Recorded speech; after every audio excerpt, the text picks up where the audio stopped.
Guy's waiting on a boat. That guy's jumping in the dark. Come on here. I just got gas. Ah, he's blocked the phone. Took a shower. Get that July shower out of the way early.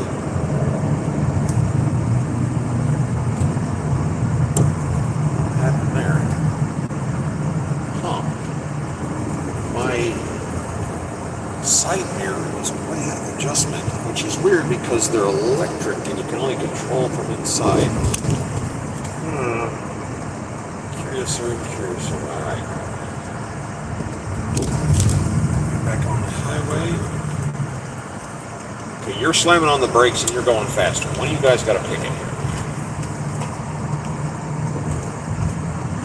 Alrighty, back on the road. Ooh, well, that was painful.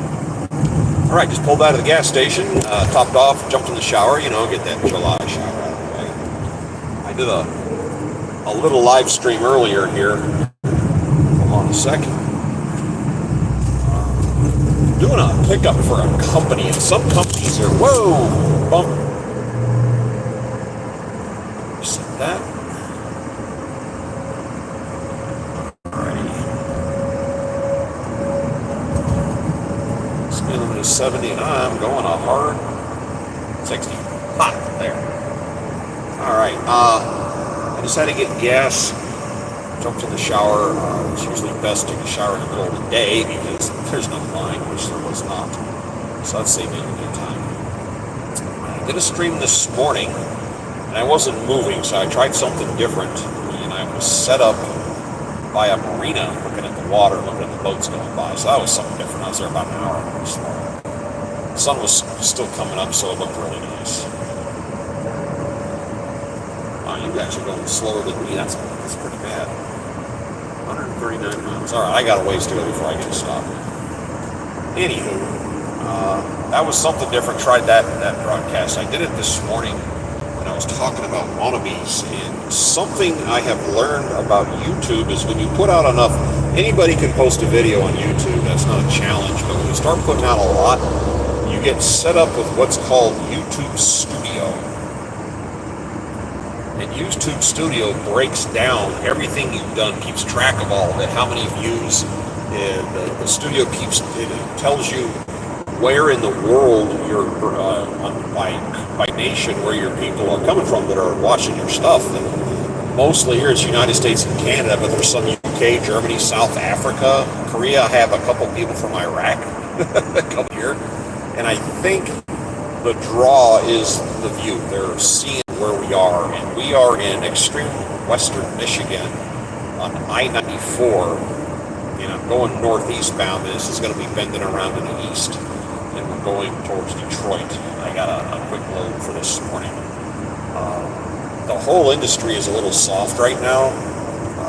My dispatchers were telling me this time of the year. It's just soft. Here's an overpass coming up. It says Detroit East.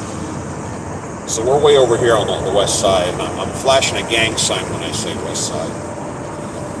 And it shows me not only where people who watch this channel are from, it gives me an age group, which was kind of fun. And the lowest age group is 13 to 17, and I have 0.0%. And then it goes like 18 to 25, 26 to 38 or something, and it spreads out. And the older you get, the higher the percentage it gets, which kind of makes this a whole lot easier, since now I know that people that are on here that watch this and listen to it are closer to my age, and I turn 57 next month, so it's kind of nice, because I think I'm going to change how I talk a little bit, because I can talk about stuff that happened 20, 25 years ago, and it's not going to leave anybody blown in the wind, and I kind of like that.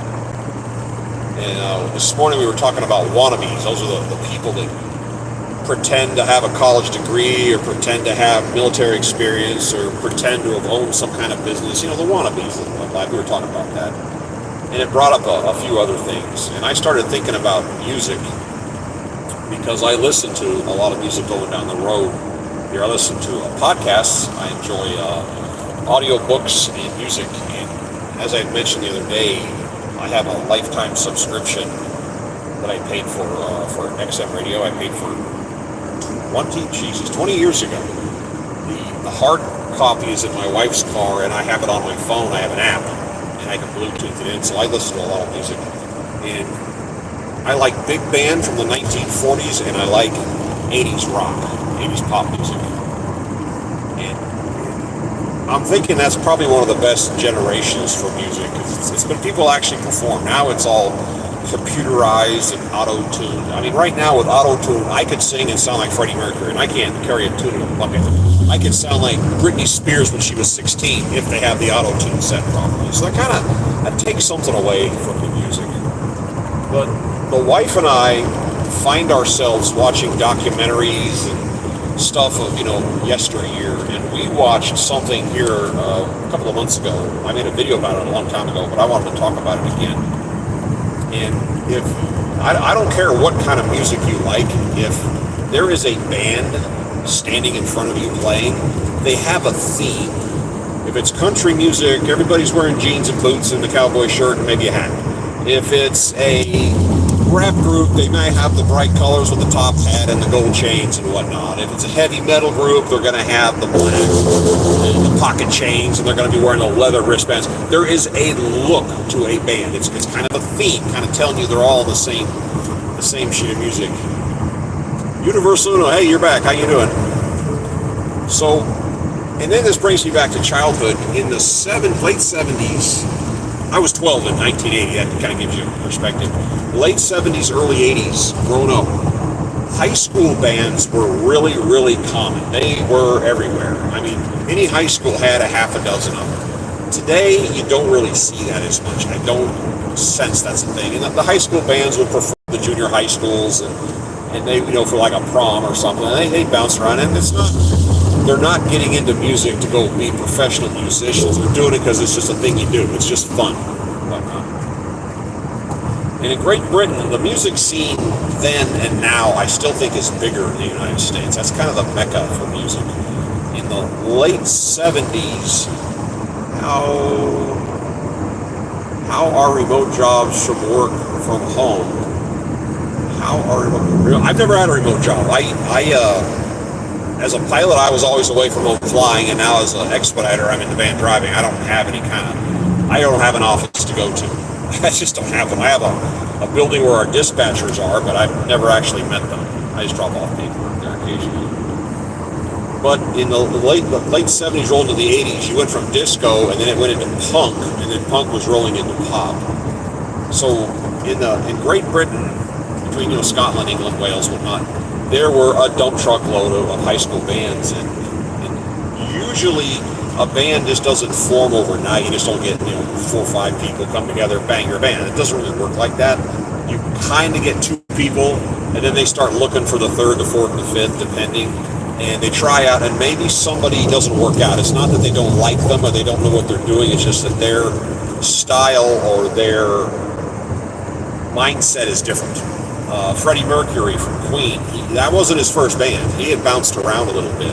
He had sung and tried out a couple of different ones, and then finally found his little niche there with I think according to the movie, the band was called Smile, and he changed it to Queen. But that's kind of the nature of how that works. And in Great Britain, they had this blob of bands, and they were doing the same thing. They were getting their sound together. They're bringing their people, the people that have the skills to play this and do that. And there were 4 guys that didn't mesh with any band, 4 random dudes, and they kind of found out about each other, so just for giggles, they came together and said, okay, we're going to form a band. And the thing that was unusual about them is not only did their sound or their idea of music kind of contradict everybody else's, they didn't dress alike. Each one of them had their own fashion disaster. You're a teenager, you dress like an idiot. Well, they each one dressed like an idiot, but they dressed an idiot in their own way. I mean, one guy's in the punk outfit, one guy's a kind of a preppy, one guy wore a suit and tie. They didn't match at all. So as a joke, they called their band Fashion Mismatch, making fun of it. And then at some point in 1981, they made their own music. They weren't playing other people's. They actually created their own sound, and it was a combo of punk and pop, kind of transitioning between the two. And they stayed there. And nationwide in Great Britain, they had a battle of the bands. Remember those? But this was high school bands, so they got up. I don't know how they judged it, competed. They won. Fashion Mismatch won the contest, and one of the perks of winning was they were going to get to play live on TV in France. There's a TV show, and they open a segment for a young upcoming band, and it was a TV show called Something Swap Shop, and you can find this on YouTube. And they would pack their bags and go, oh, well, at the point the band's becoming known, and they win this contest. By this point, they're the kids' parents. They know, our kids are doing this. So these four guys are packing their bags to go overseas, and their parents go, wait, you're not going over there dressed like hobos, because they've all got that look. And their response, come on, Mom. That's what they did. They said, no, you guys aren't going over there looking like refugees. And, you're not doing that, because the punk look was still strong and the preppy look. So their mean parents made them go out and get suits and dress up. One of them twisted it a little bit with a funny hat, but they wore suits. So now they actually have a theme of more or less professionals. So these guys, I don't know how you get back then you ride the ferry across the channel and they go to France. They're going to perform live on TV. And they get their equipment. They're running on keyboards and stuff. They didn't have like guitars or bass. It was electronic keyboard type music. So it was a quick setup. And the guy that's, let's call him the pit boss of the show, is moving segments in and out. And it was their turn to go on. And the guy said, what is the name of your, excuse me, I'm going to do this the way the French. I'm going to pull on a cigarette. What is the name of your band? I got to say it real condescending. And they said, Fashion Mismatch. And the guy looked at him and, of course, took another hit on his cigarette. And what does that mean? And they had to explain. And he goes, that doesn't translate into French. That phrase does not translate into French. So I'll say the French version of it. And the guy turned around to leave. And one of the guys in the band said, well, how do you say that in French? And he turns back and says, Depeche Mode. How about a light getting flicked on? Oh, you don't say. So if you go on YouTube here and look up Depeche Mode or the French, look up Swap Shop. You'll see their first performance. It was in 1981. And they're still going. One of the guys broke away from the band a few years later, and another one of the members died here like 2 years ago, natural causes. Something. I guess they're all over 60 at this point, but he died of natural causes. But Depeche Mode's still going. They're still putting out music, and that's like 44 years they've been known to the public, which I think is kind of awesome. And then there was a totally unrelated to that little story. There was something the wife and I caught on TV, and it was going on the East Coast, and they were in a law office interviewing an attorney, and it was in regards to something about real estate and public domain and blah, blah. This guy, he wasn't an exciting attorney. He was just a paperwork attorney. The guy was very humble-looking, mundane. I'm going to guess early 60s, balding, glasses, little pudgy. He looks like an attorney, a non-threatening attorney, right? They're talking to him. They get to the very end of the segment. It's winding down, and then as they're getting ready to wrap up, you hear music out in the hallway, and this guy just drops his head, looks at the floor, and all his co-workers came in singing and dancing around and acting stupid, and they were holding a photograph, and it was a photograph of him and his band. And he was the lead singer of Sha Na Na. Remember them? They kind of had the 50s look. Well, he was the lead singer with the big bouffant hairdo. And he's like embarrassed. I'm like, why? Why be embarrassed to have something like that on your resume? Something that awesome in your background. You can whip out and point and go, ha, I did that, I just thought that was a cool story. And one more One more musical thing the wife and I clicked on here the other night, so I got to get a drink here real quick. In the early 70s, when rock and roll started getting out of the doo-wop, shamalama ding-dong stuff of the 50s and 60s, you had the music scene in Great Britain, you had the United States, and then you had a smaller one, but it was going on in Australia. But it was big down there, and people actually down there preferred it. And the same thing, there were two guys, two brothers, started a band, and they started reaching out and plucking people to be part of it. You know, you gotta try people out, go for a sound. Well, they finally got their sound together, and the younger brother, one of them, he was 16 in 1973. And he was a really good guitar player, so we're gonna have to keep him, you know, because he knows the tunes, he knows the stuff. And they're getting ready to go big. They're starting to pick up gigs, and they really didn't have a name. They didn't. That's an issue. You got to pick the right name. These guys met at one of the guys' houses, the four guys, and they go into their little den foyer room, and they sit down. They said, "Okay, before we leave this room, we got to have a name. We got to have a name that we're going to stick with going forward." And they're all kicking around. Well, in walks the guy's little sister, or I should say annoying little sister. And to answer the question, how do you know if you're annoying little sister or your little sister? You're annoying. Well, she walks in the room and she's listening to their conversation. We need a band that's, you know, full of energy and power, and we're going to this and that. And there's a sewing machine in the corner. And the little sister points at the sewing machine and goes, "Why don't you call the band that?" And they all look at her, and they look at the sewing machine, and they go, "Singer?" And he goes, "No, you said energy, right?" And she said, "Yeah." They walked over and stuck her finger where the power cord went into the side of the machine. So, to save the history and the annoyance of little sisters everywhere, this little girl named arguably one of the greatest rock bands to ever live, which is AC/DC. Which is why it's a good idea to have more people involved in your programs, because you don't know what they're thinking, and you don't know what they're going to see. If anybody's jumping in right now, we are on Interstate 94 on the western side of Michigan, and I have a direct shot from some little non-town back here by the border, by the lake, and we are going to Detroit, and it's one of these weird deliveries where you can't deliver until an exact time, which is 7 o'clock tonight, which means it's like 200 miles. I've got like hours here I got to waste. So I've got my cruise set on 60, and I'm getting 24 miles per gallon because I am not in a hurry. Gas up here is a little more expensive than I thought it was going to be. Everywhere I stopped, it was $3.29, $3.39 for unleaded, which is a lot. And even the pilot I was at was $3.29. So I went on Upside, and I found an oddball BP gas station offering 13 cents, and I got fuel for $2.87.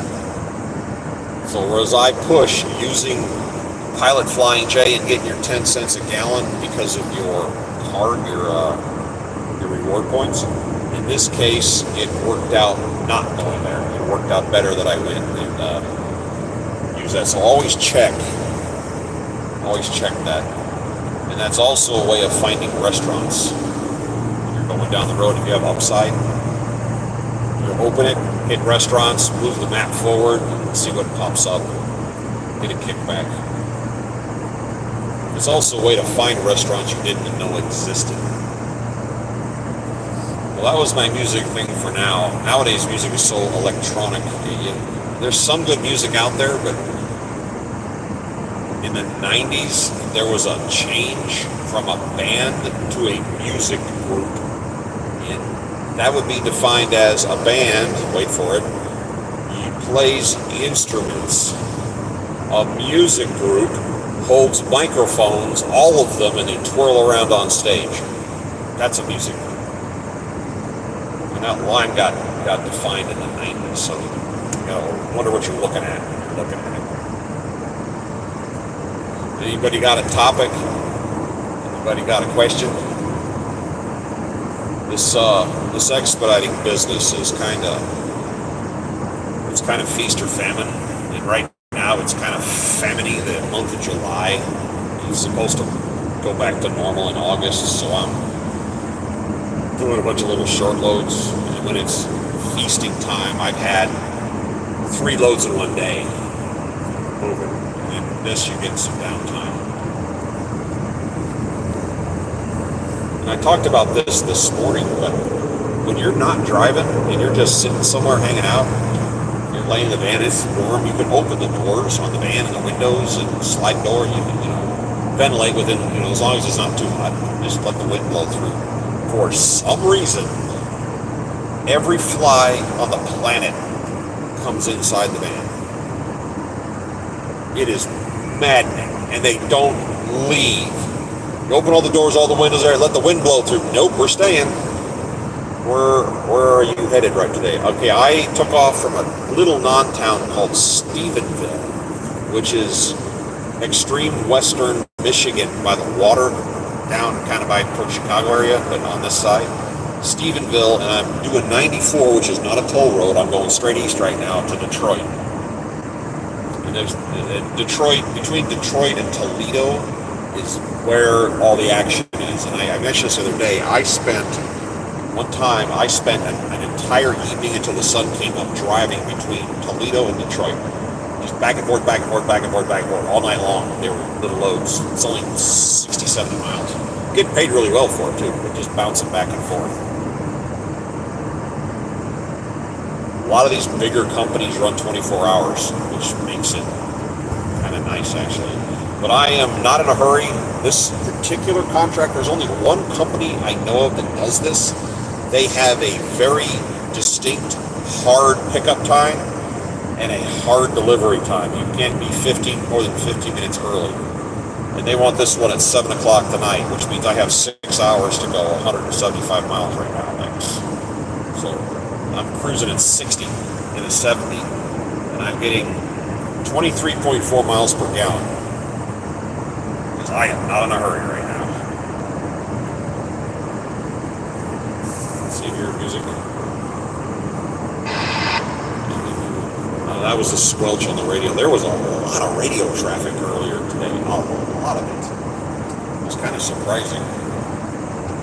I stayed at a Pilot Flying J last night, and the big trucks park in the back, and the cars and the vans park up front, but there's too many people moving around up front.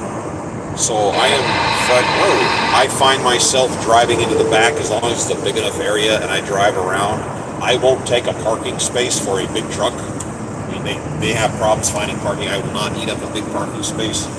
But if you drive around enough, you can find an area that's not usable. Hold on a second. Whoa! That's what that was. It looked like smoke. It was water coming out of the trees over there. Something sprayed up in the air. Huh, that was weird. I will find an oddball space that a truck can't use, and I'll hide back there because there's nobody walking around other than truck people. It's the people up front, the random people in cars and stuff that I'm kind of leery of. And I get my suitcase generator out. I hook it up to the. I actually have a little lock, and I attach it to the back of my vehicle, run the cord, and I run my air conditioner at night. And it's noisy a little. And when you're out front and there's people coming and going, and they're just riffraff, and you got this motor running, it attracts attention. I don't want anybody's attention. I want to be invisible. You go in the back, some people run their trucks to run the air, and some people have these little auxiliary motors that run, and they have air conditioning. But the point is, there's noise back there. So when there's noise, my generator doesn't stand out. And I kind of like blending in with the crowd. I don't think any of these truckers really know each other, but if there's somebody back there milling around, they're going to know it. It'll be noticed. It says, Kate Teague, hi, what's there doing? I am in Michigan. I am on the western side. I just took off and I'm following Highway 94, Interstate 94, which is a straight shot to Detroit. It's only just under 200 miles total, so this is a short route. Yesterday's run was the same. It was a short run. It's actually 89 degrees outside, which is a disappointment. but the humidity's not too bad today. And yes, I prefer wintertime. It's cooler out here. I like colder environments. You can always bundle up, but there's a million ways to make heat. Air conditioning is only one way to do that. Hooah! I didn't have, prior to doing this job, I didn't have a whole lot of Michigan experience under my belt. And anytime somebody said Michigan, my brain went Detroit, big city. And, the countryside out here is actually really nice. A lot of trees, a lot of rural farmland and stuff. I was somewhat surprised. I physically like the states of Minnesota and Wisconsin also. There's a beautiful area. Oh, it's a beautiful day. Look at it. There's not even a cloud in the sky up here. It's nice and sunny.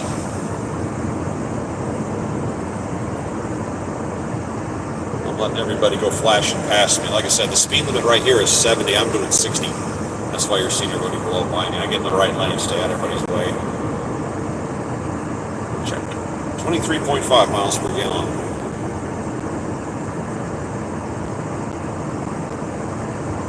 Wow.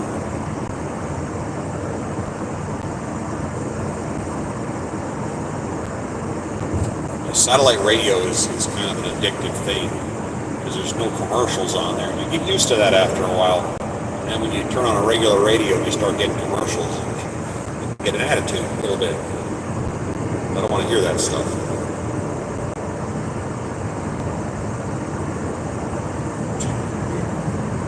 Pouring off to the right.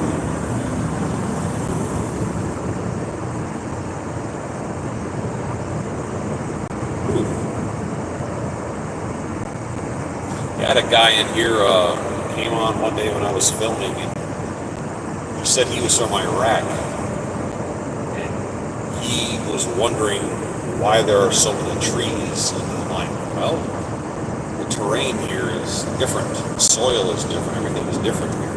He was enjoying just watching the trees go by. Got a blower, got a guy merging. Alright, dude, if you're gonna go, go. Alright, you go back.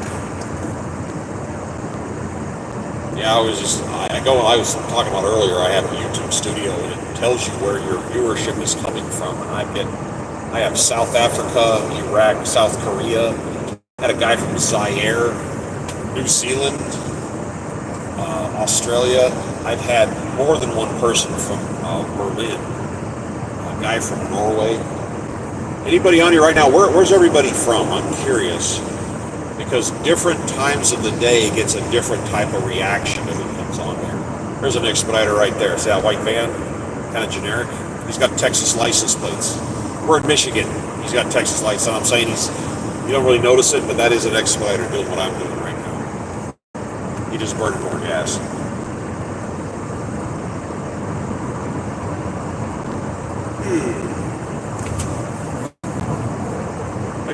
I said, I'm trying to figure out how to put music on here. I just don't know the process. I'm technologically challenged. I remember the day somebody told me how to use a flash drive. It took them a couple of tries. Whew. I have a single 350-pound pallet in here, plastic pallet on the bottom, and there's little boxes. Little plastic boxes, like for maybe a set of boots size, and then they have the matching plastic thing on top. It looks like a cap on top, and then they strap it on. Sorry about the bumps there. They strap it down and they wrap it in glass. So what's in there? I don't have a clue. The paperwork sometimes will say it, but usually it's in a code. It says, I got the paperwork here, WL, and then liftgate pull cup GLP Black. Liftgate pull cup GLP Black. What does that even mean? I don't know. I've got 21,000 of them. Wow. That's impressive. Love the roads we're having. Love the roads. Yeah. Anybody on here right now? Where's everybody from? What state or what country are you from? I'm curious. because different times of the day I get different people. When I was doing a late night run from Ann Arbor to Cleveland, just for giggles, I went on here and I went live at 11:30 at night local, and I had people piling on here from the Middle East and Europe and stuff. And I thought that was interesting. Again, I apologize for the bumps. It's just the road under us has, I don't know, rivets or blocks or something.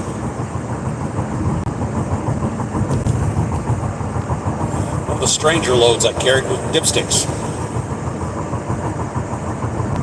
Kingston, Jamaica. No kidding. That's a first. That's a first. I am considering, my wife and I are doing a lot of traveling, and one of the places I'd like to check out is Jamaica, and that place out on the west side, Negril, seems like a crazy party place to go hang out. Do you have any recommendations? We're not exactly party people, but we're looking for someplace we can go play a little bit. Kingston, Jamaica. No kidding.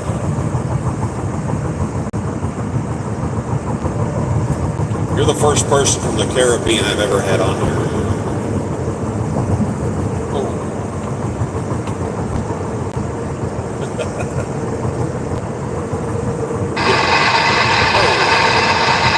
This truck is creeping past us. Take a look at the color. Fluorescent green with a white stripe. Okay, we can have smooth roads again anytime now. Oh, wow. Look how many wheels that trailer has. Look at that. I'm going to flash this guy over. Let him come over. Ding, ding. Come on, dude. You're blocking traffic. There you go. Should flash me, watch his lights. Is he? Is he? Is he? No. Jackwagon.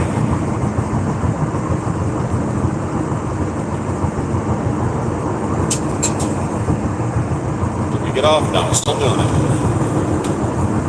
You hear that? It sounds like somebody's playing basketball. That's the road. You can see the grooves in it.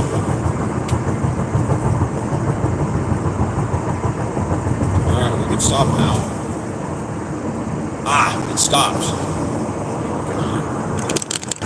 Whew. We're doing lunch here eventually today. Depends on how far we get. How far down here I can go. We use dispatch. They're the people that find the loads. And our dispatchers are good. And our company has, I don't know how this worked out, but a guy that's kind of a subsidiary. He works for my company and he works for other people, or he's independent or something. He has given me my best loads, my longest range loads. So every time I'm in the van and I'm going somewhere, I text him and I go, hey dude, I'm going to be here tonight or tomorrow. So I can give him a heads up to look up ahead to see if he can find something. So I let him know Detroit. Again, Detroit is the Mecca for Expedite. It's the center of the universe for getting loads. And I'm hoping, because it's Thursday, Friday, I would love a California run. A California run due on Monday would be the bee's knees. But because there's a slow season, it's going to be hard to find. Ooh, I'd love a California run from right here.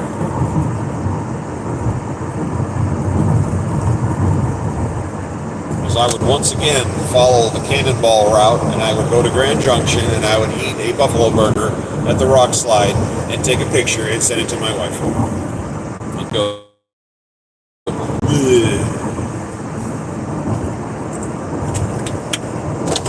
because that's what you do when you're married. Oh, you probably didn't know that.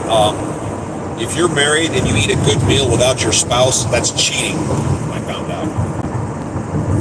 Kind of a set of rules.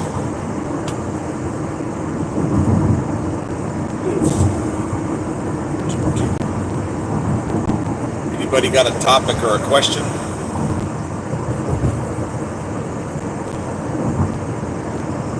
The most convenient highway through this part of the country is 80.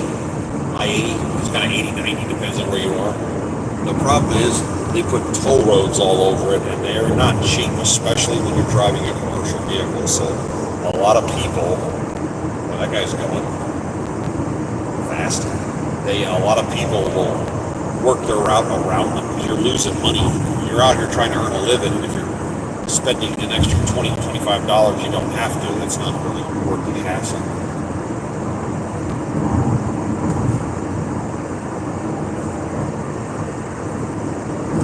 My favorite bypass in New York is Interstate 86. If you look at it on the map, it's east-west, it zigzags through the mountains. It's heavily wooded. A lot of it is divided by the two sides of the highway are divided by a pretty big gorge, and there's usually a lot of trees, so you can drive at night for a long period of time without seeing any signs of life. Just you, the trees, and the road. And this Ford Transit has giant bucket headlights that are very useful and very powerful, but it also has high beams that can see the next week. And I like going out there at night and clicking those on and just setting the cruise and letting it go. Yeah, there's a sign, Speedway gas station. I don't know if you can read that on the right. It's $3.39 a gallon. That's as expensive as it gets out here this time around.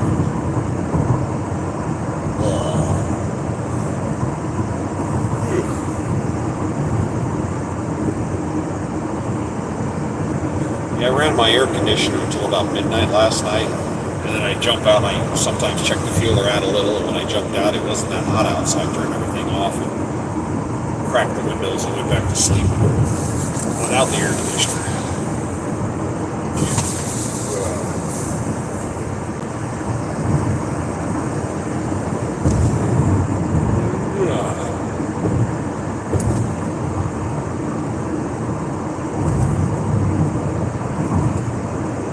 Okay, we got Kingston, Jamaica. Anybody else out there want to snitch themselves out and tell me where you're out of or where you're from? I'm always curious. That's the first Caribbean one I've ever had. I want to find somebody from the Falkland Islands or Spitsbergen, north of Norway. I want someone from way out there. Way out there. Gibraltar.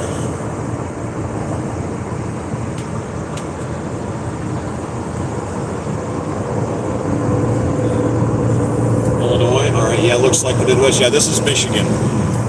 This is Michigan. Yeah, you're right. It does have a look out here, and Illinois does look a lot like this also.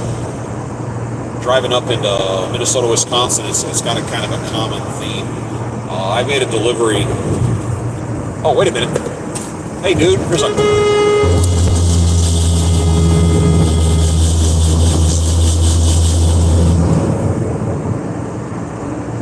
Wow.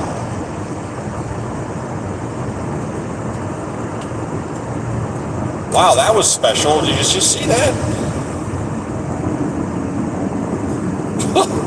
Oh, I'll just come up here and push this guy out of the lane. Who's this guy? Hold on a second.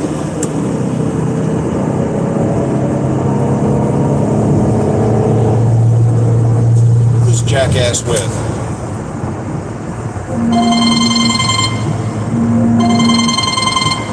Reject. Who's this jackass with? T&K Trucking. All right, that's who I got to watch out for in the future. This guy. Wow, that was special.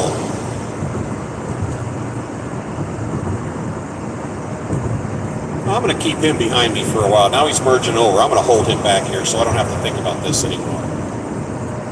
And he doesn't run a radio. He doesn't have any antennas.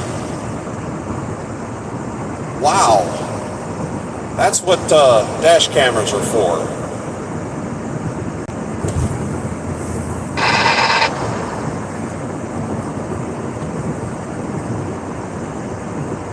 That dude, that wasn't like he just, he was getting close. He had a good 15 feet.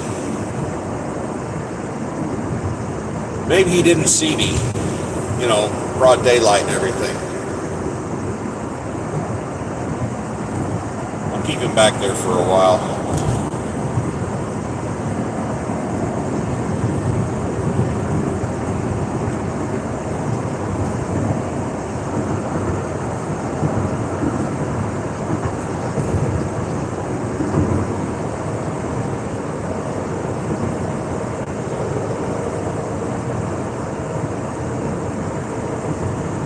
trying to figure out if he did that on purpose.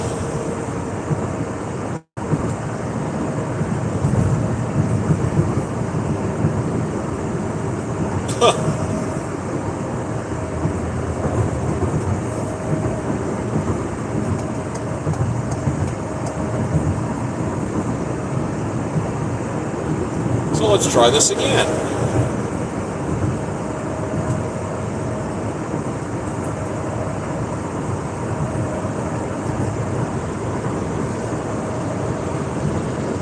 I apologize. Got to take a break sometime. Okay, let's see if this guy's got vision this time.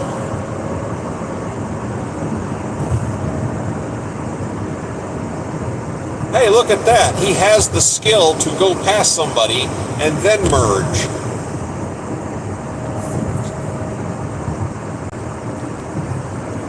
Wow.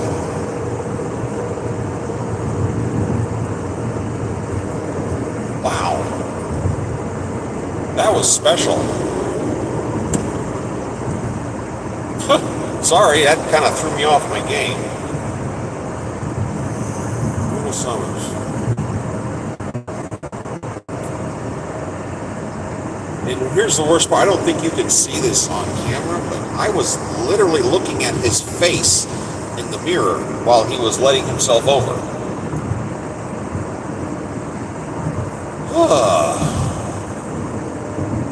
Let me slow down and back away from that. Jeez.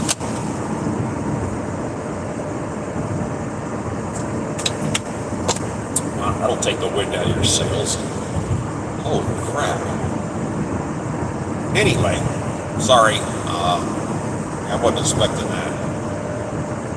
And that's the difference, you know, there was a time you had truck drivers, and the hiring standard for truck drivers these days, they're no longer truck drivers. Most of them are steering wheel holders, and they're not very good at what they do. A lot of them are not very good at what they do. And that would be a classic example. I don't know if you can see it on the screen, but 2 vehicles up, there's a 70s model Corvette, a white one up there. That looks kind of nice.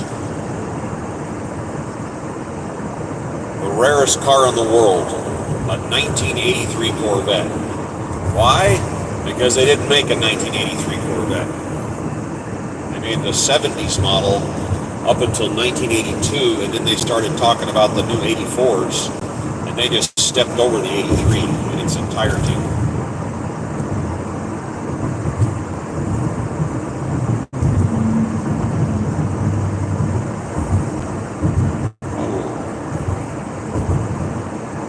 Like a 2011 Volkswagen Bug. They didn't make those either.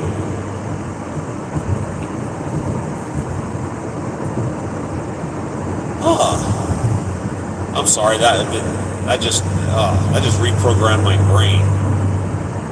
There's not an excuse for that in broad daylight, and there was nobody behind him or anything. He just being an idiot.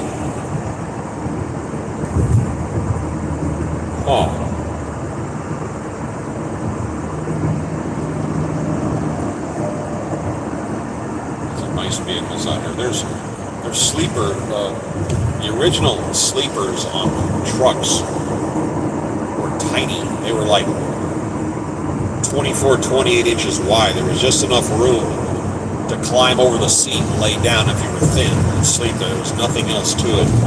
And as time has gone on, it's turned into more of a condominium, and some of them are ridiculously large. You'll see down here.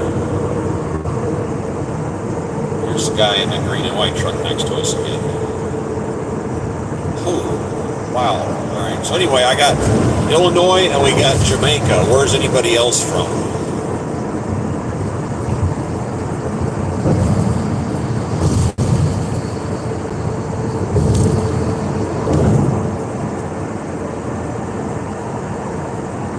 Anybody at all? Bueller. I'm going to get up here, supposed to deliver at 7, but if you give them an hour warning, you can sometime get it changed. And what I'll do is is I'll if I get there early enough, I'll give them a call, try to get a green light to deliver early, which they will if you get permission. But don't you dare go in there early without asking anybody. And then I'll probably see where I am on the list, and our company has like a pecking order where you are on the waiting list for a load.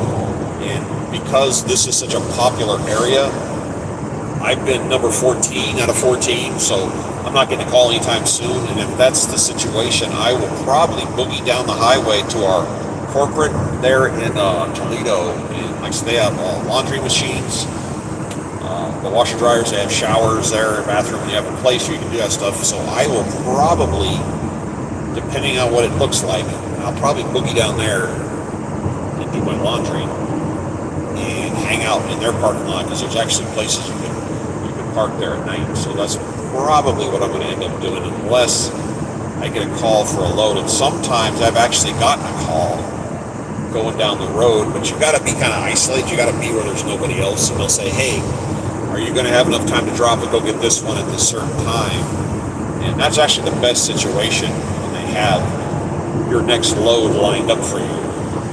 But going up here, it's not going to happen. There's too many people, too many company vans, plus there's the competition. And you've got other companies doing this, so this is just a busy place for vans. The difference is Detroit has a lot of cargo. There's a lot of stuff going to Laredo, but once you're in Laredo, you're stuck like Chuck. There's nothing coming out of Laredo.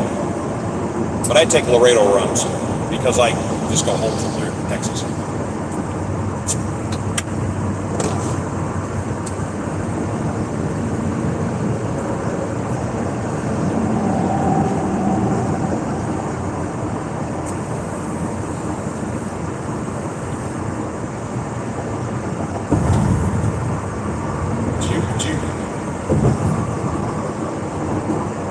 Of course, if I get a Laredo run, which I'm planning on staying on the clock until, let's see, I plan on staying on the clock until I meet my wife in New York on the 23rd of next month.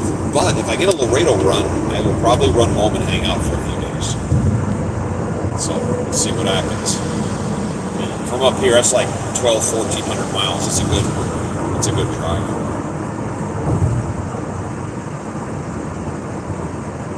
23.6 miles per gallon.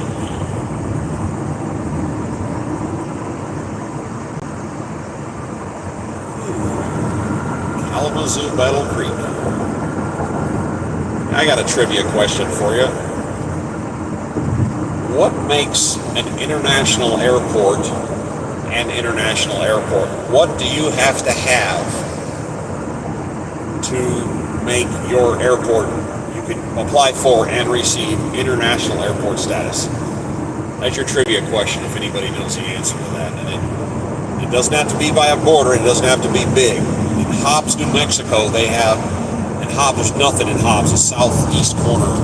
It's got one paved runway and 2 dirt runways, and it's an international airport. So there's your trivia question. What do you have to have on site at all times to make it an international airport? Anybody want to throw a guess out there? I'll eliminate a couple of them. You don't have to have customs, because if you have a flight coming in and you're already designated, they can call customs to meet you there. Or they can have customs brought in with your leaving and stuff like that. So it's not that. It's not security. It's something else.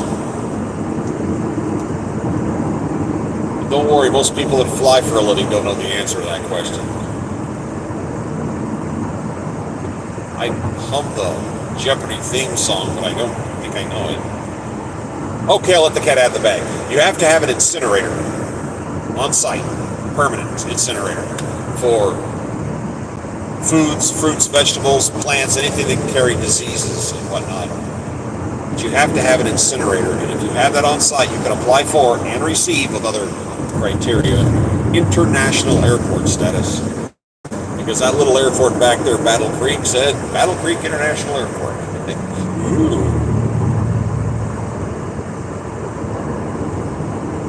Evergreen.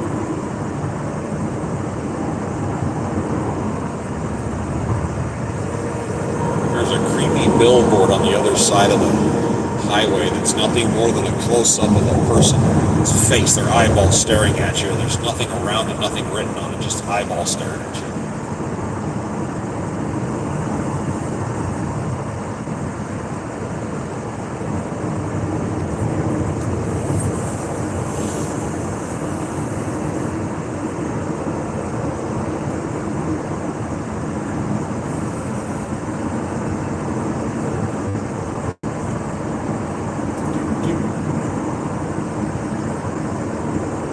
Okay, so that was the second time somebody tried to take me out doing this job. The first one was the guy that was trying to force a car accident.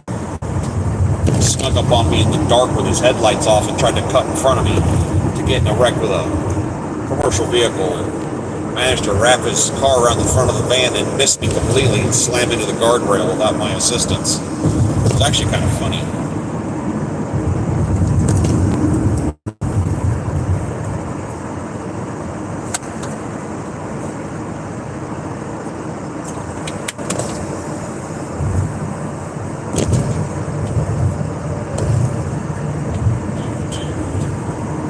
When I got back in the van a minute ago, I got gas, jumped in the shower. I got gas, parked the van, grabbed my bag, jumped in the shower, came out, and my left mirror, which is only adjusted from the inside, electric, was looking down. And now and I had to readjust it, and as I'm looking at it out the window, it's got like fingerprints or something on it. Like somebody touched it intentionally or something. I just don't see the motivation.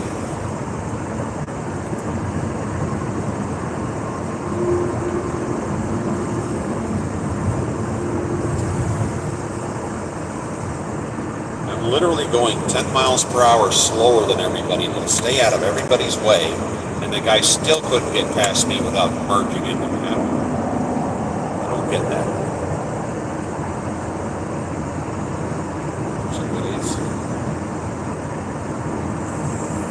They have the Jeeps, the Willys Jeep that was the famous out of World War II.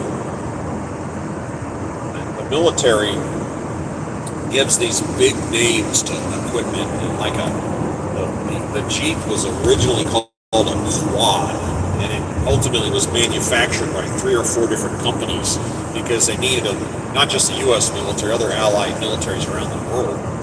And they said, well, if it was called a quad, where does the word Jeep come from? Well, you would have. When I first joined the Army, I crewed the M1 tank, and when we would fill out paperwork, you would write tank in the block on the top, tank, comma, full tracked, comma, M1, comma, something else. It was like, a truck would be truck, comma, 4x4, comma, 3/4 ton, comma, utility. It had this big, long name officially. A Jeep was called a quad, comma, 1/4 ton, comma, 4x4, comma, general purpose, or GP. So the word quad didn't roll off the tongue, so they started calling it the GP, which merged into Jeep in time. But that's where that name came from. Because that came up at some point in history. Who thought this word up? The GP. And that one past me had me thinking about it.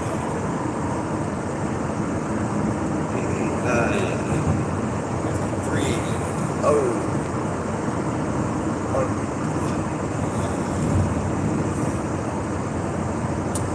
the town that I was doing my stream from this morning, it's on a beach by a marina, and I just set the phone in the mount and was pointing at the marina towards the water. And it's a beautiful little town. Jeez, beautiful. Just across the border in Michigan. And I was looking around. When I left, I went into town. It's like little shops, and little stores, and it was a nice, cute, clean, well-designed town. And I finally looked it up. It's called New Buffalo. Beautiful. That shit. Great. What's up? I like how you spell that. That's funny. Yeah, New Buffalo, or New Buffalo Township, Michigan. If you get bored, you want to play on Google Earth, look that place up and just look around town. It's beautiful, clean, organized. Nice place. I looked at housing prices. Don't waste your time. In the video I shot this morning, you'll see it. It's stationary. You're looking at the marina. On the left side of the screen, there was like a 3-story house, sort of, at the end of a pier by the water, and it's for sale. I looked it up. $7.3 million. And there I was without my checkbook. Oh well, it happens. Missed my chance. And then the townhouses and condos further down on the right were 1.3 million and whatnot. I'm like, yeah, a little out of my price range. I'm not gonna lie. But a good looking town.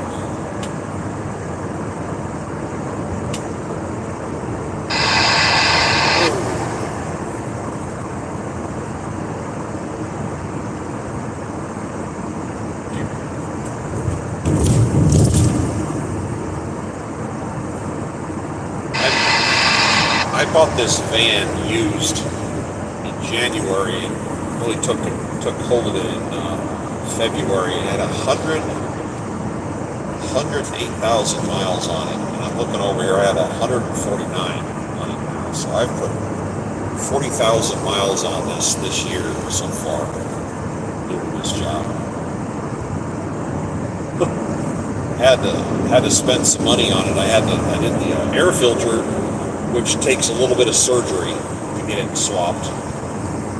Had the original spark plugs, which is terrible, but you got to take the manifold off to get to the spark plugs and swap those out. Swap the radiator fluid, which a lot of people ignore the radiator, which you shouldn't, because the fluid starts to lose its ability to cool, and it also starts to corrode. The guy pulled it out, put it in the tester, and it was right on the threshold of turning bad. You have any juice by the side? What does that even mean? I don't even know what that means. Universal Uno? Do you have any juice by the side? You're going to have to translate for me. So I had the radiator. I changed the radiator fluid out, put it fresh, and then they used to flush transmissions, and your transmission builds up little bits of junk in there, and little just wear and tear and junk and sludge and microscopic bits of metal, and people were flushing them, and they would flush it backwards, and all that stuff, drinking any fruit. No, I got a water bottle in here. I'm not a drinker, in case you're wondering. Do a weekly? Yeah, I do they call it a pre-trip. I'm sorry, I was a pilot. I call it a pre-flight. But I did the transmission. The safest way to do your transmission without damaging it, honestly, is a drain and fill. And when you drain it, you get about half the fluid. Just drain the plug, let it fall out, and then put that back in. Tetra Pak? No. you had to refill it, and that's what I did. So I did the drain and fill and training. Radiator. I have a little sensor in here in the driver's seat, and every once in a while it says, oh my God, you need to replace your brakes are bad. So I spent $400 on discs and new high-end pads and everything. And we took it in the shop, put it up on a lift, pulled the wheels off, and look at the brakes, because these brakes are practically new. All of them were practically new. So we're looking at each other going, why spend the time, money, and energy, to replace the brakes? The brakes are fine. So it's got something to do with a sensor that's telling me my brake pads are shot. But again, it's an older van. It happens.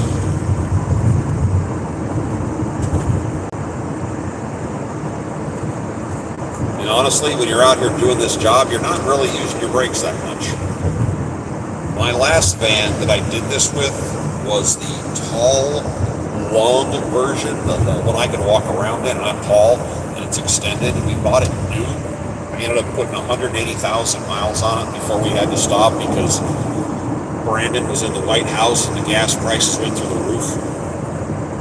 And at 180,000 miles, the van basically looked new and the brake pads looked unused. Because you don't really use your brakes out here. I mean, you're cruising all the time. You're in cruise like this. Mileage 23.7. So the wear and tear is minimal. It's just the lifeblood of any motorized vehicle is the oil, and I do a lot of oil changes. A lot of this 10,000 mile. Oh, wait a minute. I'm checking my oil right now. Hold on. I got a little computer that tells me I'm at 70%. I just changed it a week ago. And I've already used 30% of its life. I use, hey William, what's up? We're doing a drive. We're in Michigan right now and making a delivery. I left a little teeny town on the Lake Michigan coast of Michigan following Interstate 94. I'm going, all right, back in. This thing keeps dropping. This thing keeps dropping. I mean, come on, we're in the middle of Michigan. It's not like we're in the Saudi Arabian desert. Down to 3. Oh, we're losing people. If it doesn't recover, I'm going to have to pull the plug here. I'm down to 3.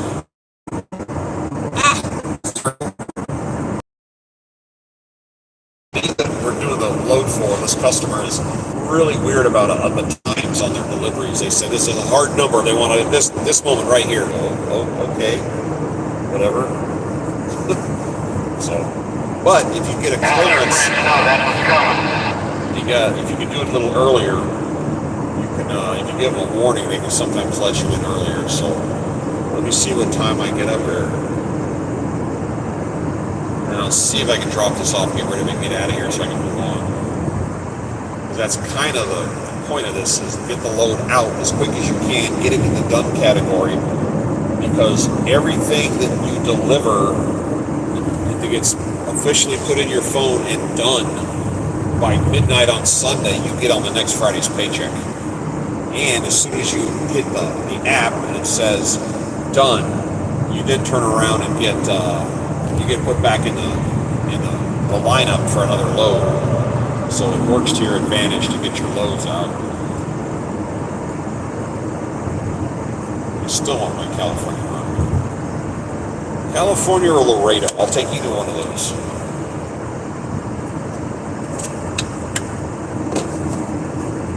With a big smile on my face.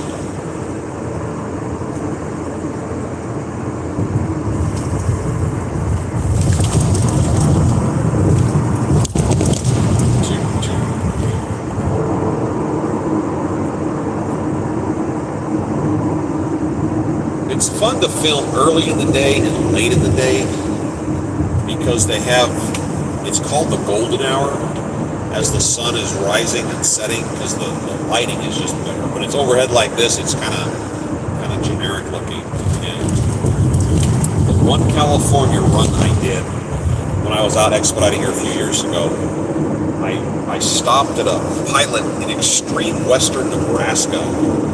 Got up because my brain was on a different time zone, so I woke up pretty early the next day. It was still dark out.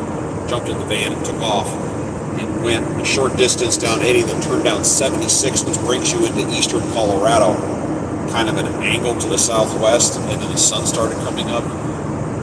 And there in the background were the Rockies, and then there were these golden wheat fields with this lighting hitting it just right, and the sky was perfect blue, and the clouds were chiseled, and the sun was behind me driving along, and it was drop dead gorgeous. I wasn't streaming anything at the time because I'm new at this, but I took some pictures of it, and it was just an absolutely wonderful view, a wonderful experience. I really, really enjoyed that, and I'd like to do that again with the sun back behind me. That area was just absolutely gorgeous. And that happened, kind of the same situation happened to me in Oregon. I did a load to Klamath Falls, Oregon from somewhere out here on the East Coast. This is back a few years ago. And for those of you that look on your maps, I-80 goes all the way across the United States. You get into Nevada, and it passes through the town of Winnemucca in the middle. Well, in Winnemucca, you yank a hard right and go north on some little secondary road. I think you cross a state line, and then you turn west, and you're going through a big national park, and it's kind of a desert national park. And I got out there in the middle of the night, and there was a little teeny tiny sign, teeny tiny sign that said rest area, and I pulled in, and it was a blank area on the side of the road, and a bathroom, one bathroom, male, female shared, maybe 6 feet by 6 feet, and there was nothing else there. And I was in the middle of nowhere, and my brain was telling me that this was a heavily wooded area, and that they had cut the trees back a ways from the road, so you're not, they're just away from the road, because my headlights weren't hitting them. And I pulled in there, went to bed, woke up in the morning, and I could see for miles, because there were no trees. Or somebody snuck out there and cut them all down in the dark, I don't know, but it was a desert area with these big rocky mountains around me, and it was gorgeous. And the sun, again, was behind me, and I drove through there, and I went, and I'm not making this up, 250 miles through this desert area, this park, and I did not see but one vehicle. One pickup truck passed me going the other way in 250 miles. So when I would see something interesting to stop and take a picture of it, I didn't pull off the road. I just stopped in the middle of the road, got out of the van, and looked around, took pictures and stuff. God, that was gorgeous. I don't know the name of that park, but reserve, whatever they call it, but it was gorgeous up there.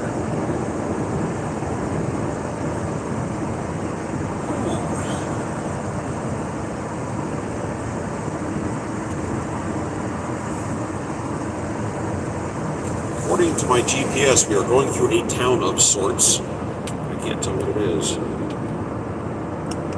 Come on, backing out.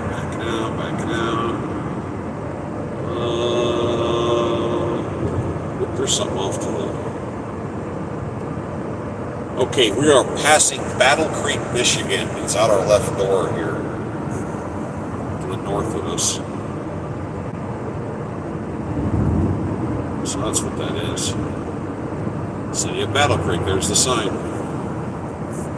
Ready.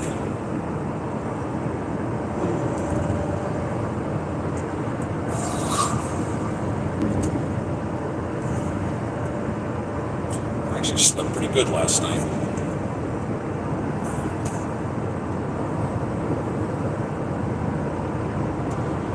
I drove back into the parking area, and one of the things on the app is it tells you, Pilot Flying J app, is it tells you how many parking spaces they have. And what they're telling you is how many they have for trucks, big trucks. And that one I just stayed at, right there between Gary, Indiana, and Chicago, listed 375. And by a wide margin, that's the most I've ever seen.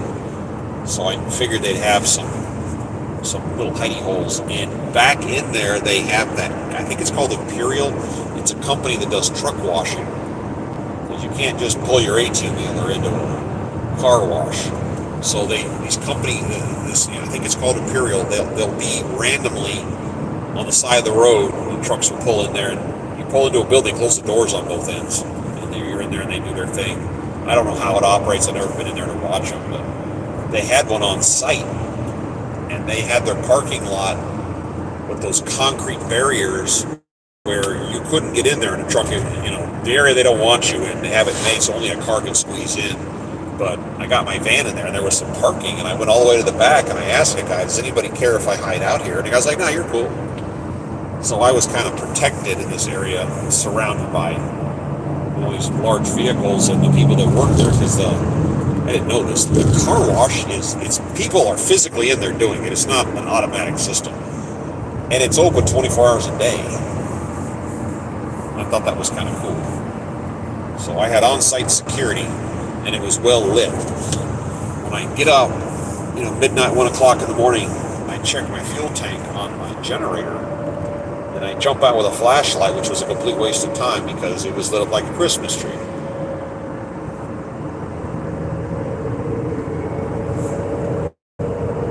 And my generator is getting shockingly good gas mileage. I need to add anything. If you got a radio and you're stupid ass fucking six-wheeler, what do you think? Think I'm supposed to fucking slam on the brakes for your dumb fucking ass and slow down? You didn't fucking move over, you retard. Highway patrol. Your fucking mom that way, stupid. Highway patrol getting on next to us here. Everybody that drives a fucking box or a fucking van is a fucking retard.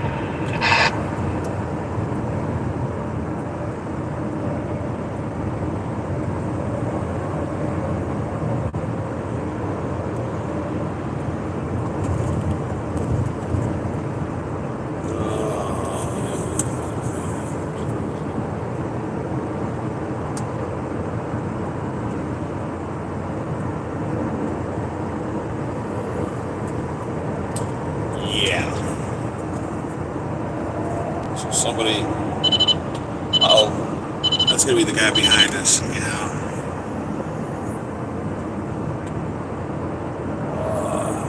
So that's mainly what you hear on the radio, are people complaining at other people. What they don't take into account is most people don't have it's like there's a percentage of trucks. I couldn't give you a hard number, but it's probably half and half. Half have radios, half don't, which is kind of silly.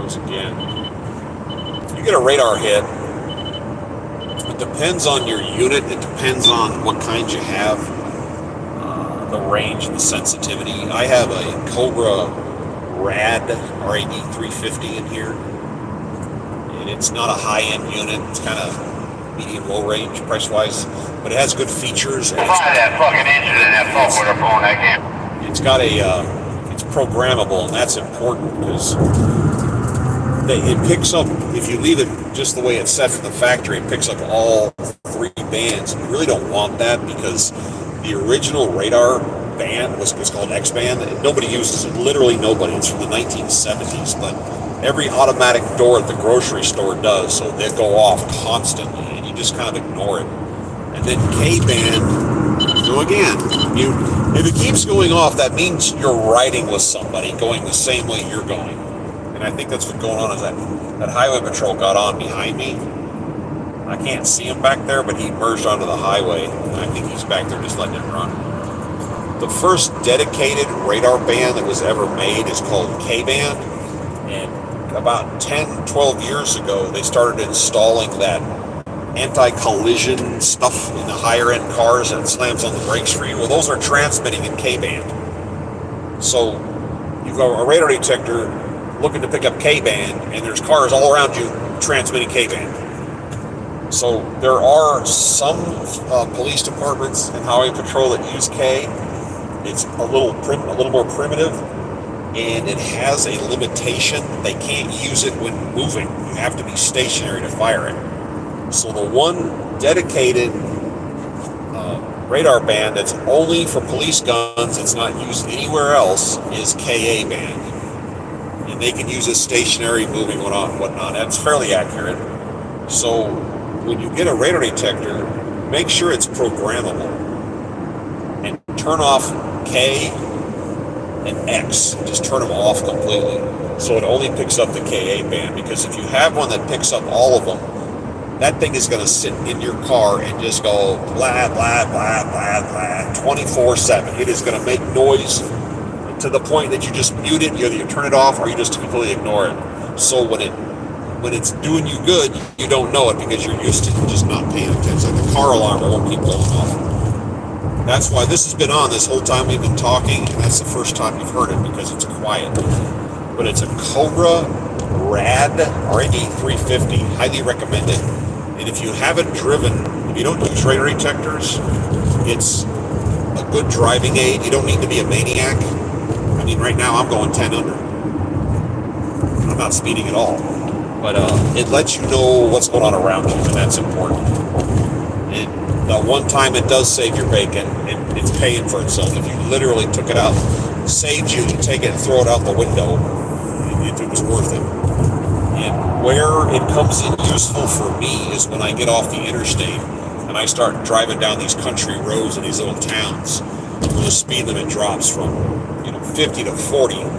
They're waiting because they know you're going to come into town, let your foot off the gas, and if you hit that sign and you're not doing 40, they're going to hit you for 41 and a half. That's just kind of the game they play. And I was in Louisiana once here a while back, late at night, and I came coming into town, and the radar was freaking out. And there was a cop sitting there in the dark in the bushes waiting for people entering town for that exact same little okey-doke. And then I drove through this little town, and as I left, there was another one on the other end of town doing the same thing. So they're treating you as a four-wheeled ATM machine. That's all they are. That's all you are to them.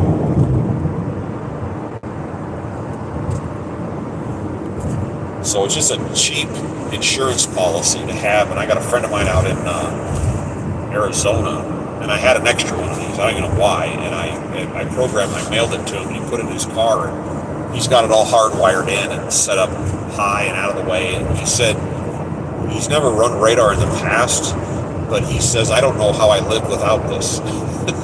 He goes, it gives you a feeling of security, even if you're not doing anything. And the moment you don't have one, you feel naked. But in Arizona, people drive fast because it's all open desert. And he said they went on a trip. And they were out in the middle of nowhere. They've got one of those hot rod Subarus. And they were out in the middle of nowhere, and they were getting in. They were going 90. The radar gave them a little pop, and they slowed down quick at the 65 zone. But everybody was going 90. And there was a big gap in the road, and there was some kind of white rocks, some kind of natural rock formation that was white, and there was a white highway patrol vehicle sitting in the middle of the rocks that was invisible to him. He said, yeah, that would have sucked. He goes, but as they watched in the mirror, other people came over the hill and got hit, got taken out. So yeah, you definitely want to watch out for that.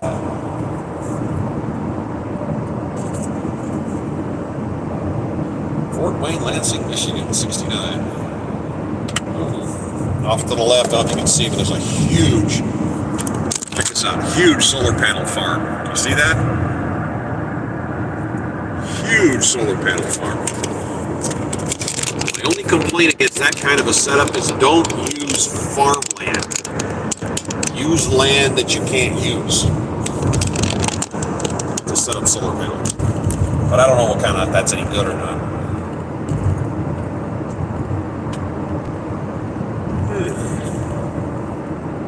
Honest to God, one of these days I'm going to figure out how to play music with this. I'm going to figure it out. Because I can get it going, I get the music playing, transmit to the radio, and then I go live, and as soon as the live hits, the music goes out. But I actually had it working one time, but I don't know how I did it. So I may try to bump it to a little speaker.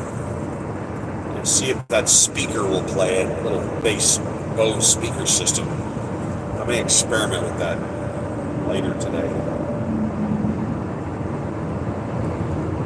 And then you can all listen to old guy music with me.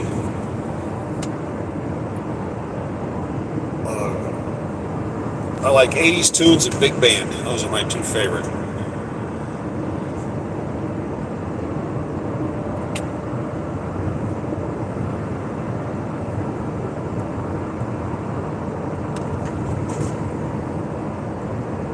Think about the big band era, and you look at it in a kind of a nostalgic way, and you look at the people up there on stage, and everybody's dressed perfectly, and their hair combed, and they're wearing suits, and you're going, oh, what a Puritan time. Nope, there were drunks back then, there were drug users, there were people having affairs, there was all kinds of shenanigans going on, and problems. Yeah, there were issues back then too, even though it doesn't look like it. Kind of get this nostalgic way of how it was wonderful, but they had issues. What's interesting to me is big band music was extremely popular in the late 30s, and during World War II, it was like the thing. The split second World War II ended, the popularity of big band plummeted. not because they didn't like the music, but because the music reminded them of the war. And they heard, as soon as you hear the song, it would take you back to the war, and they just, people didn't want to have that as a front of the mind, front of the frontal cortex memory of the price they paid, the sacrifice, and family members and whatnot. So that's why music kind of shied away really quick from big band. It stayed on until the early 50s, and it kind of went away. It's also expensive to pay for, 25 people to be traveling around.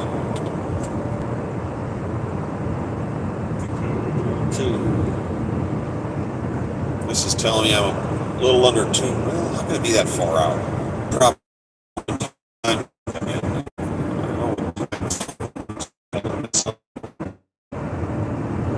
minutes until I get to my destination on this one.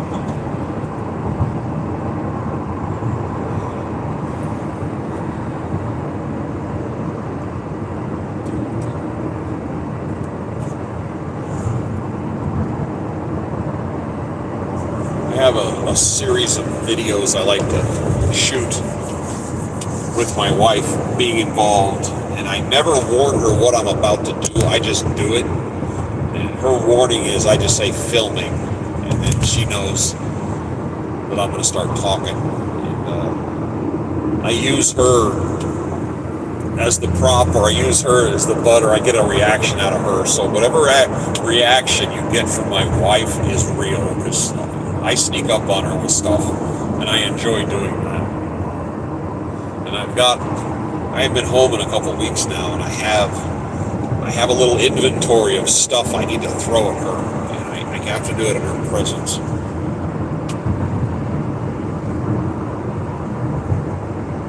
If you are an expediter and you're driving a van, just remember that there's Pilot/Flying J, one company, and you have Loves. They both more or less offer the same deal, but there's always a but. The same way you build up credits towards showers, the problem with Loves is they don't give you those credits if you're buying gasoline. It's only for diesel. If you have a diesel vehicle, you win. You can go to either one of them. But if you're driving gas, which is most of the vans, you don't. And I had to find that out the hard way, because I was using Loves for a while, and I kept saying, hey, how come I'm not getting any credits in my shower department? They finally said, oh yeah, we don't do that for gasoline engines, jackwagon.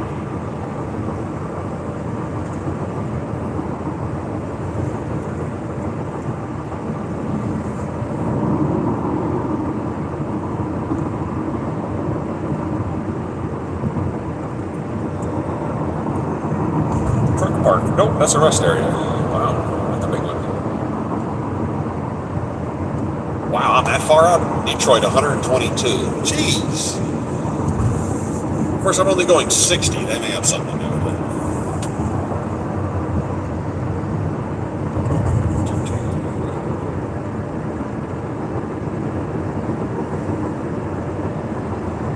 That bridge we just passed on, you see how it's all concrete? It's like more modern. That's why I filmed the bridges going through Cincinnati. It's got the old style steel girders. I just think they're more decorative. I like their look.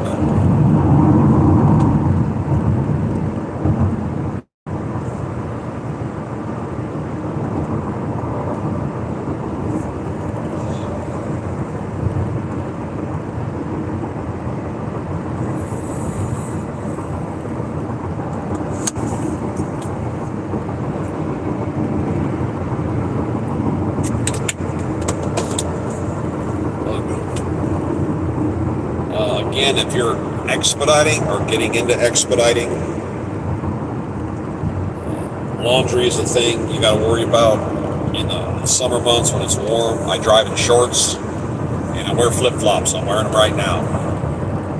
When you are picking up or dropping off, don't do it in flip-flops. At the bare minimum, put on a pair of shoes. Pull into a plant or pull into a business, kind of judge the room before you jump out and start walking around. You look and you see everybody's wearing a vest, put on a vest, a reflective vest. If everybody's wearing pants, boots, reflective vest, and a hard hat, you need to dress up. You're in Rome. Dress like the Romans. If you pull up and people are dressed real casual in shorts and walking around, then you can be a little more relaxed with it. But judge the room. The big companies are a little more anal about it, like Ford, GM, stuff like that. They're going to have people dressed with all the safety gear on. Other places, it's just, yeah, they're whatever. The little companies that are in the little towns are the ones that are usually more laid back. Like Detroit up here, I'm going to have to be ready to change, jump in the back of the van and change clothes before I walk in the receiving office. You don't want to leave a bad impression, but don't ever walk into these places in flip-flops.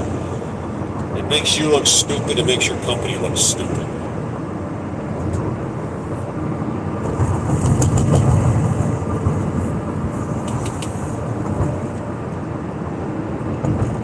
And every once in a while, you'll find somebody that starts playing 20 questions. And what they're asking you is company business.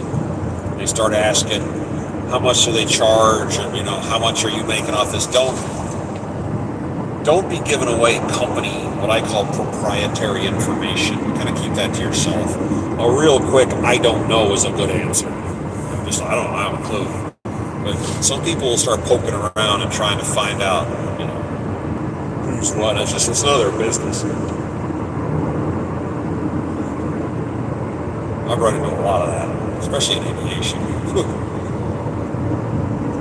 It's the traffic thing now.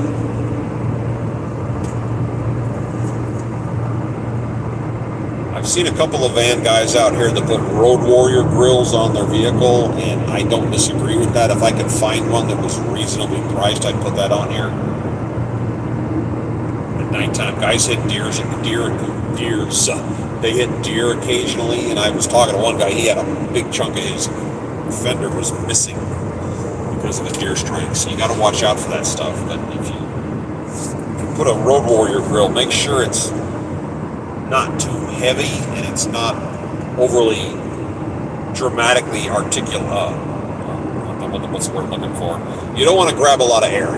You're talking aerodynamics and weight. So just remember, you don't want to get one that you're going to use in an apocalyptic movie. You just want to get one that protects you from hitting things.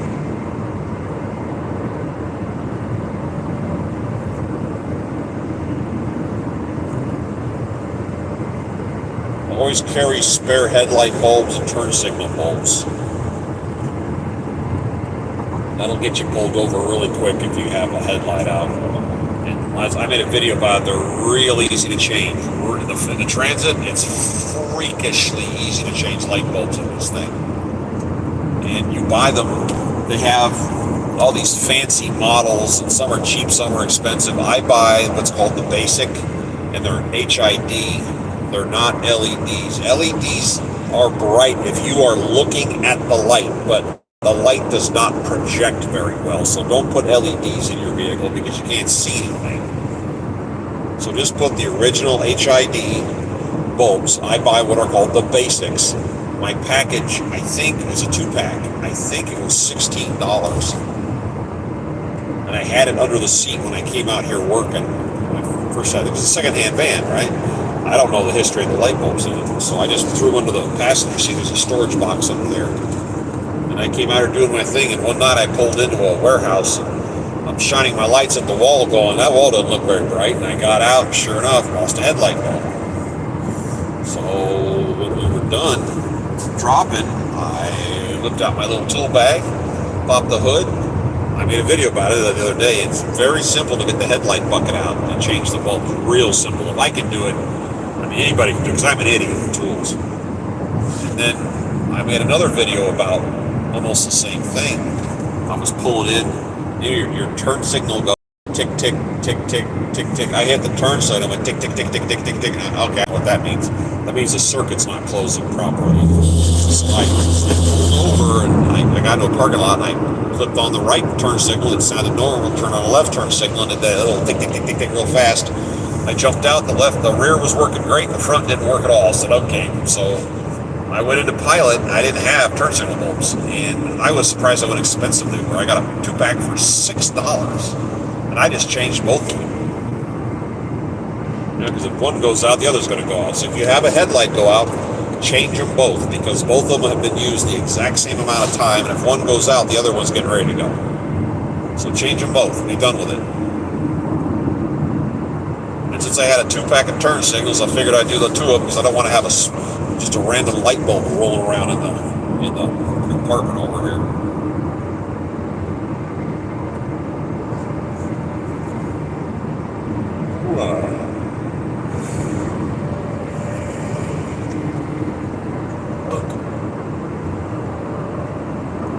Stretching. Oh yeah, get a gel seat pad. The seat gets stiff after a while.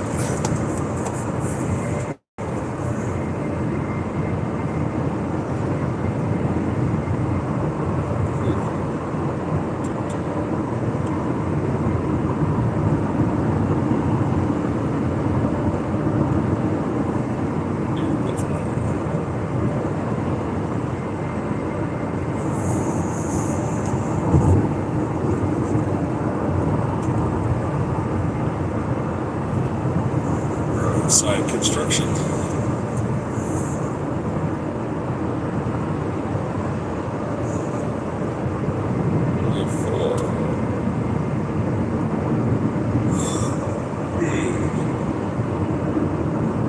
Arby's. Well, I haven't seen an Arby's in forever. Wow.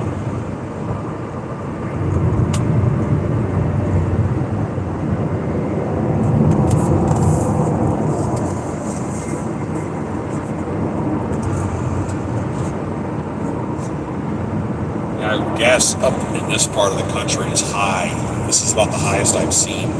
329, 339 in some cases. Look, another van. Another Expedite van right there. That's the tall long. That's the one I used to have. Minus the back windows. This is about the highest. And back 21, 22, when I started driving the first time, I got... Brandon was quote unquote elected, that's when gas prices at the time were 5 something up here. And you're driving around in that big van that's getting like 16, 17 miles per gallon. You're paying $5 a gallon. You're not really getting anywhere in the profit department. This is right now as we speak, I'm getting 23.8 out of this thing.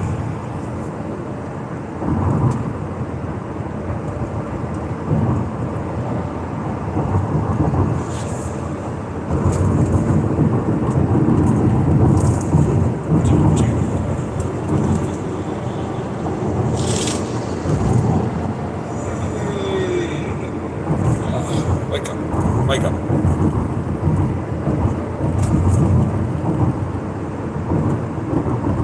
Parma Township. Parma, P-A-R-M-A. That's what we're passing. You know what I'm going to do? I just showered, so I don't want to do it now, but I'm going to wash my van. I think it's time. It's starting to look a little rough. I'm going to do that. That's been my plan. About my super tall van I didn't like is it didn't fit in most car washes. You get on the map and say, car wash near Google Earth, and you go look at it, or you click on their website and look at pictures and see if they have a tall bay. If they have a tall bay, I couldn't go. The van simply wouldn't fit. And that's another advantage I have in the medium roof is you can fit. And back then I was using oil change places. I would do my own, and again, most oil change places it wouldn't fit. So now I've eliminated all those problems.